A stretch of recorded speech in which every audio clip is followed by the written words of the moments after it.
तर नाशिकच्या मनमाडमध्ये एलपीजी गॅसचा तुटवडा झालाय। मनमाडमधील एकमेव गो गॅस पंपावर गॅस नाहीये। 8 दिवसांपासून गॅस उपलब्ध नसल्याची माहिती आहे। तर एलपीजी गॅस उपलब्ध नसल्यानं वाहनधारकांची मात्र गैरसोय होत असल्याचं कळतं आहे।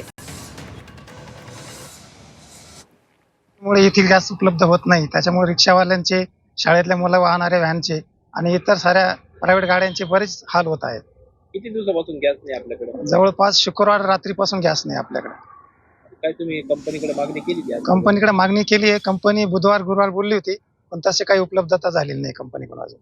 दिवसभरात किती वाहनांमध्ये गॅस भरला जातो? 400 ते 500 वाहनांमध्ये गॅस भरला जातो दिवसभर।